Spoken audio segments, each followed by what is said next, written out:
सध्या गळती लागलेली आहे.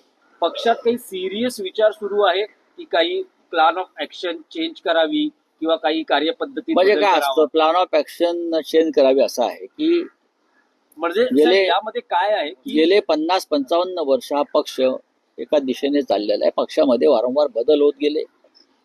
पक्षाच्या नेतृत्वात नेते बदलले गेले, नवीन नवीन माणसं आली.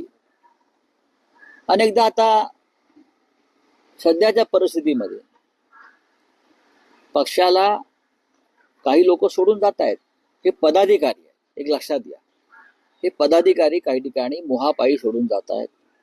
नगरसेवक असतील, माजी आमदार आहेत. विद्यमान आमदार खासदारांविषयी तुम्ही अफवा उडवताय, पण ज्यांना जायचं होते ते गेले. भास्कर जाधव हे पक्षाचे नेते आहेत, आमचे सहकारी आहेत. राजकारणातला त्यांचा अनुभव हा मोठा आहे आणि त्यांच्यावरती पक्षाने जबाबदाऱ्या दिलेल्या आहेत.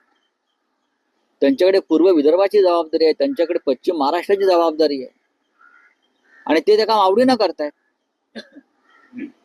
आता वारंवार आम्ही नेते मंडळ भेटत असतो आणि उद्धव साहेबांशी म्हणजे पक्षप्रमुखांशी चर्चा करतो. पुढल्या 2 दिवसामध्ये परत आम्ही भेटणार आहोत सगळे आणि नव्यानं काही जबाबदाऱ्या कोणाला अधिक घेता येईल का याविषयी आम्ही चर्चा करू. भास्करराव जाधव जे आहेत हे कोकणातले सध्या शिवसेनेचे एकमेव आमदार आहेत. हे मान्य केलं पाहिजे. कोकण आमचा बालेकिल्ला होता. यावेळेला आम्हाला पराभवाला सामोरं जावं लागलं. मग रायगड असेल, रत्नागिरी असेल, सिंधुदुर्ग असेल आणि आम्हाला त्यातून आता उभं राहावं लागेल.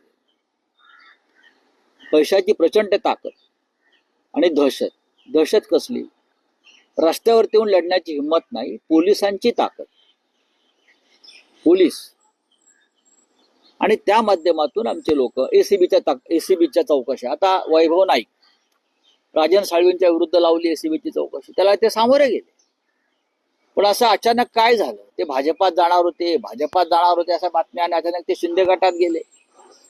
काय स्वाभिमान? बाळासाहेबांचे कडवट निष्ठावंत शिवसैनिक तुम्ही, असं तुम्ही म्हणता, आम्ही नाही म्हणत. वैभव नाईकांच्या मागे लावलाय ससेमिरा. हा सगळा आमच्या मागे चालूच आहे, अनेकांच्या मागे चालू आहे. पण आम्ही खचणारे लोक नाही आहोत ना. जय पराजय होत असतात. आम्ही शिवसेनेने सगळ्यात जास्त पराभव स्वीकारलेले आहेत, पण संघटना कायम आहे. तुम्हाला जसं वाटतंय की हा गेला तो गेला, जाऊ द्या. त्यांची इच्छा आहे, आम्ही प्रयत्न केले त्यांना थांबवण्याचे.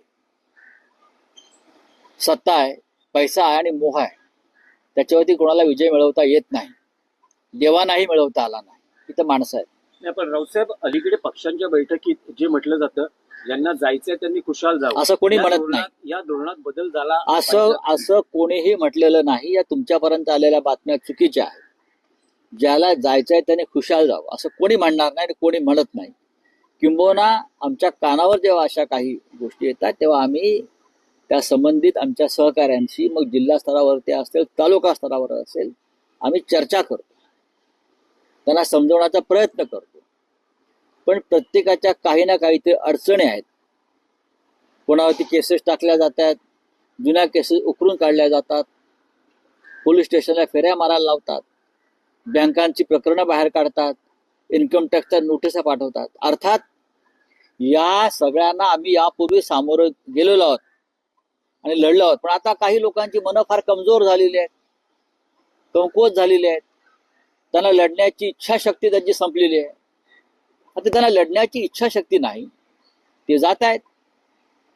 असे मुरदाड लोक आसपास ठेवण्यापेक्षा मग आता आम्ही काय करू शकतो? नाही, पण राऊतसाहेब तुमचे जे राजकीय प्रतिस्पर्धी आहेत, शिवसेना शिंदे गटातले नेते असं म्हणतात की 15 महिन्यात संपूर्ण पक्ष रिकामी होणार आहे, फक्त उद्धव ठाकरे आणि आदित्य ठाकरेच पक्षात राहणार. आणि संजय राऊत, अरविंद सावंत, अनिल देसाई,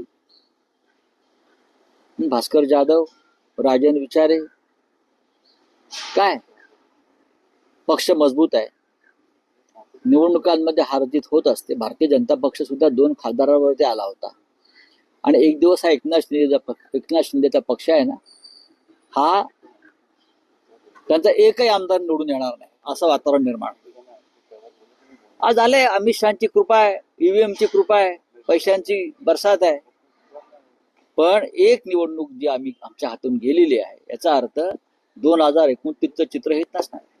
2029ला चित्र पूर्णपणे बदललेलं असेल. भारतीय जनता पक्ष आणि एकनाथ शिंदे एकत्र राहणार नाही आहेत भविष्यात. काम झालेलं आहे शिंद्यांचं, लक्षात घ्या. शिंद्यांचं काम झालंय, त्याच्यामुळे त्यांचं काम तमाम होणार आहे. आता सगळ्यांना दिसत आहे, हे त्यांनाही माहिती आहे आणि त्यांच्या लोकांनाही माहिती आहे. त्यांचा पक्ष हा भाजपमध्ये विलीन होईल किंवा त्या पक्षातला एक मोठा गट हा कोकणमधल्या एका नेत्याच्या नेतृत्वाखाली भाजप बरोबर जाईल. हे तुम्ही इथे लिहून घ्या स्टॅम्प पेपरवरती, मी तुम्हाला सही करून देतो. तेच एकनाथ शिंदे म्हणतात की तुमची जे बैठक सुरू आहे ते डॅमेज कंट्रोल आहे आणि बाळासाहेबांचं डॅमेज करण्याचं काम त्यांनी केलंय. 2-4 माणसं सोडलेली तर कोण खुश होईल? डॅमेज म्हणजे सगळ्यात जास्त शिवसेने बाळासाहेबांना डॅमेज एकनाथ शिंदेने केलाय ना. कसले डॅमेज कंट्रोल? एकनाथ शिंदे ह्या माणसाने बाळासाहेब ठाकरे, हिंदुहृदय सम्राट, या राज्याचं आणि भारताचं दैवत, त्याला, त्या दैवताला डॅमेज करण्याचं काम कोणी केलं असेल तर ह्या लोकांनी केलं. नाही तर का हिंमत होती दिल्लीवाल्यांची महाराष्ट्रातून दादागिरी करण्याची, महाराष्ट्र लुटण्याची? ह्या लोकांनी केलं, हे सगळं पाप केलं ह्या लोकांनी. आणि हे लोक जाऊन तिथे देवापुढे नाक घासतात. कुठली ती देवी, कामाक्षा, प्रयागराज,